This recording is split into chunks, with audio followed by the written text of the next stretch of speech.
Hello. So we're here with. Tony Hannity's with Lazy Tech Tony and Lazy Tech TV. All right. How's it going? So, what do you do? My day job, I'm a market manager for a software company. But what I'm probably most known for is my content creation on YouTube with Lazy Tech TV with tech reviews. And then since then, I've branched out to streaming on Twitch, different podcasts. I have a podcast with my daughter. We have the music reaction channel. I've helped her start her own channel as well too for reviewing toys and Roblox role play and gameplay, things like that. So trying to diversify, if you will, and stay relevant in the world of content creation.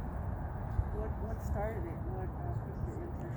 Well, I mean, after watching many hours of YouTube videos and then realizing that, not that they're not creative or not talented, but realizing that I have something similar to offer and at least a different point of view, right? But I always felt like a lot of the people that I followed, especially in the tech, like Linus Tech Tips, he gets very nitty gritty and very specific. That caters to the Uber nerds that know that terminology, which is great. It's perfect. But there are a lot of people that he's missing out on. And I feel like for me, I want to specifically cater toward those everyday people in a way, but also lean into a little bit more intermediate or advanced terminology and get people to open up their I guess open up their horizon of, oh, I'm not technically savvy, but I understand that. So that's kind of my goal with at least with the tech reviews. Because after all, it's the normal day-to-day people that are buying these things. Right. I mean, that's exactly it. Because I can talk to people about speeds and feeds on a new processor and how many teraflops that get thrown out with with the GPU and this and that. That's going to go right over most people's heads. You know, in a bubble, when you find that bubble of people that think the same way that you do and everything, that's great. But with close to 8 billion people in the world right now, those bubbles are still relatively small. And I want to make sure that when someone is looking on YouTube or Facebook or whatever, it says, what is the best Bluetooth speaker? Most people don't have enough money to spend on a Sonos or a Bose or Apple for that matter. So I'm going to go find the rinky-dink one from China that gets the Amazon Choice moniker and see if it really is worth the choice or not. But then beyond that, like I've liked reaction videos, and so the music reaction channel with my daughter was really a way for me to get her to be introduced to the music that I like, but also get her to be a little bit more analytical. She's only 8, so there's only so much she's going to be able to understand and say. But it's an ever-growing process. Did she want to be in that media? Did she want that, or did you just see kind of like a talent in her that made you be like, okay, let's pursue this? She's always been somewhat of a performer. Her mother, when we were married, her mother put her in pageants at a very young age. And you can definitely tell with certain kids, their parents are pushing them to be on stage and they don't want to be there. Yes, we pushed her, but she loved being up there once she got it then. She loved the adoration, the accolades. She did win some awards. But she liked the performance aspect of it, So I wanted to use my skills of what I know and help her be more confident with herself. And if she doesn't do this ever again, that's fine. I have no problem with that. But if I've learned one thing is planting the seeds with my kids, because I have another kid who he's 16 now. He and I used to do daily vlogs, and at first I put the camera, just like you guys are doing, I put the phone in front of him and said, talk to the camera. He's like, what do I talk about? Like, I don't care. Talk about anything. And now he does his own thing. It's not exactly what I would do, but I don't care. Like I'm proud that he was able to overcome that confidence barrier that almost every kid has. So That's awesome that you support them. yeah. I mean, I just want to give them the tools, and whether they use it in the same facsimile that I do it or not, it doesn't matter. But I feel like having those building blocks is really key. That not every kid can say that they have, and putting yourself out there and being vulnerable, like you do for your interviews, or even just putting up photos on Instagram, that puts you in a vulnerable place. And some people feel like they have to act a certain way, and I'm trying to let them know, like, you don't, but at the same time, like, you just need to feel comfortable with yourself. However you find that is you. Would you? Now this is a big question, but would you consider yourself successful? With success, I feel like I heard somebody say, like, success means that you've done everything that you set yourself out to do. So by that definition, no, because I still have aspirations, and I still have goals that I feel like I can and will attain over the next 5 to 10 years. But with the past, if we can look at milestones in my life and benchmarks that would be comparative to like other people, then yeah, by that I'm very proud of what I've been able to do with the limited amount of like resources, whether it be money, equipment, just time management, just things like that. Because I just like going to the gym. I could do that, but I just don't have enough money, or I don't have time. And so when people talk to me about starting their own YouTube channel, or their own streaming service, or streaming on Twitch, or even their own podcast, same excuses. I could. I have so many great things to say, but I don't have time. Like, you do. You just have to prioritize. And that's one thing I feel like, at least for me, I'm successful in learning what time priority works best for me. And that's always changing. But I at least am cognizant of it, and I realize, okay, I need to spend less time doing this and spend more time doing that. Not just from a money standpoint, but a mental health standpoint as well too. What's something that a lot of people don't know about?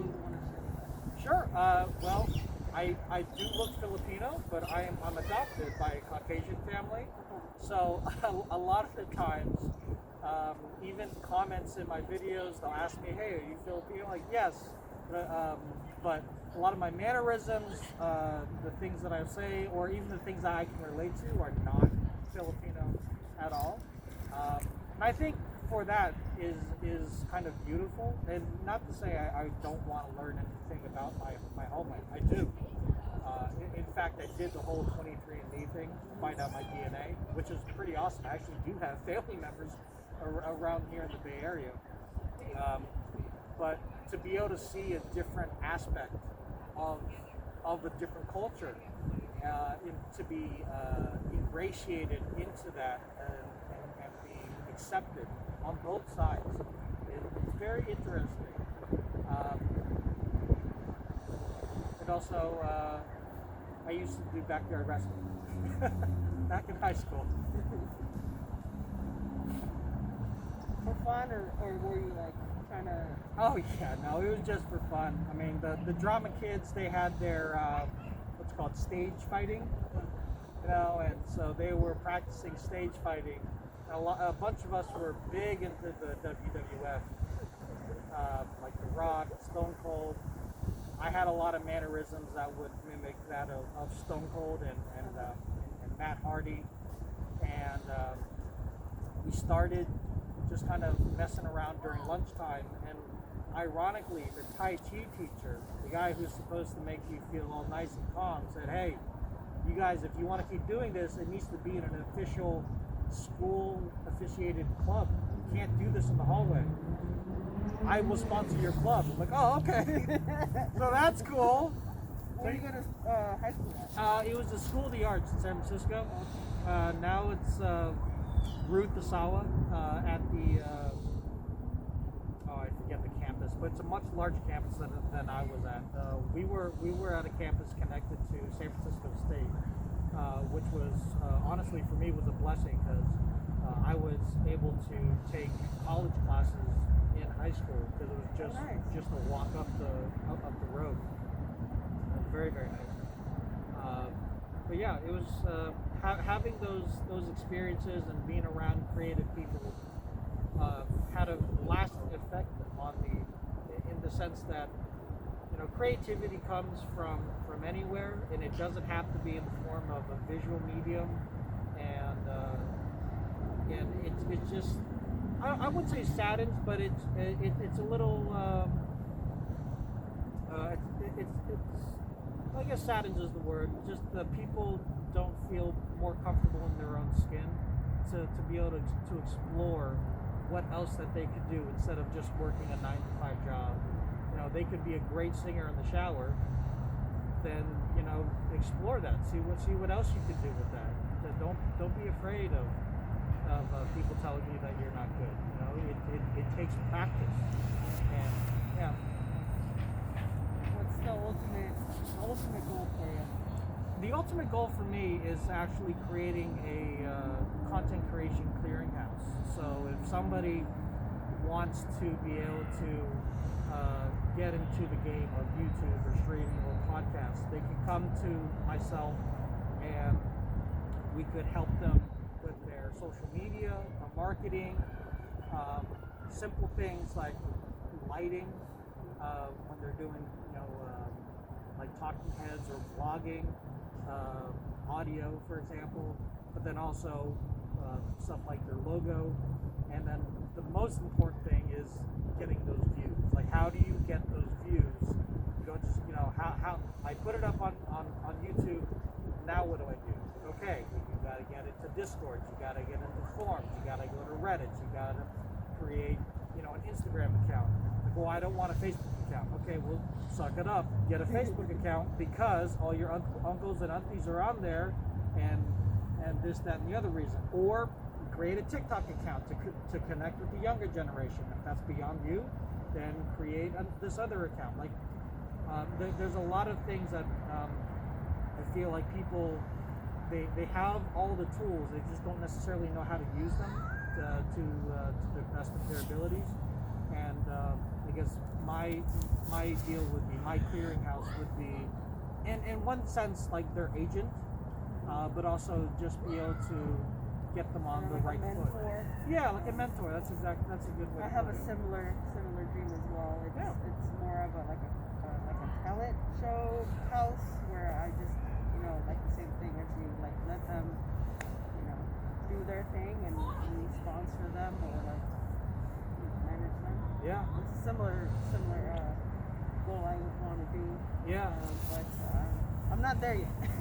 Right. I mean, and that's the thing. Like for me, on a weekly basis, because my fiance, she has her own goal because she's a seamstress, and so she can make clothes and alter clothes, but or just make them from scratch, from patterns, her own patterns. And her goal, amongst many others, is to have a place where people would be able to come in and use her machines because they don't own their own, whether it be a Cricut machine or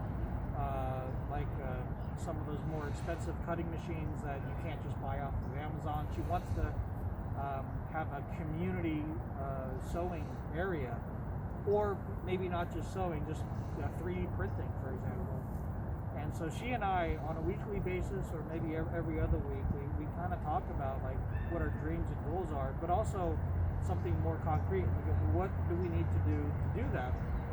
And unfortunately, because of how expensive places are in the Bay Area, where she and I would look at places outside of the state or outside of the Bay Area, like, okay, what if we moved to make it more feasible? Like in 10 years, what would that look like for us?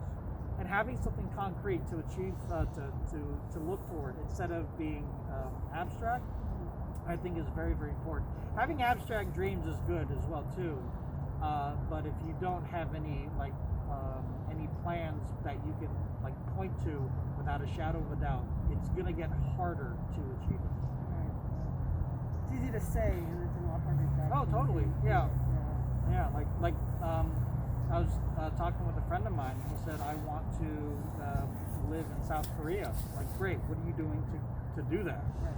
And he himself is American Korean, but I said, like, do you plan on learning Korean? I said, probably. But, okay, but it might be easier if you did.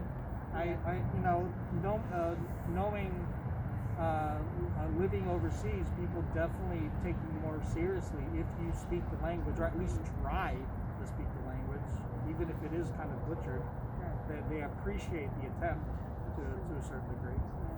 So you just have to take some of those steps, and it's going to put you in very awkward situations, but you have to get over it. You know, most things are not just going to be handed to you. You have to do the work. Yes. Is there anything you want to share with us? Anything at all? I mean, I guess if 2020 has taught me anything, is that in the midst of complete chaos and potential, I don't want to get political, so I won't, but just especially with the whole COVID and everything, obviously we can figure out how to persevere. And you doing your interviews at a distance with the mask is wonderful. I really appreciated when you showed me that video that you were adhering to that. And I think if it really comes back to, if there's a will, there's a way. If you want to do the thing that makes you happy, you have to sacrifice something else, at least temporarily, to be able to attain your end goal, whatever that is. And I feel like everybody can be, my fiance's going to hate this, but they can be empowered to find that fire within, to be able to really push themselves, whether it's a dream to move somewhere to get financial relief, or if it's just making other people happy. Well, thank you for doing the interview Of course, with me. yeah, thank you. And where can they find you? The best place, honestly, would be my Instagram, Lazy Tech Tony, and then all my links and things will be found through that. All right.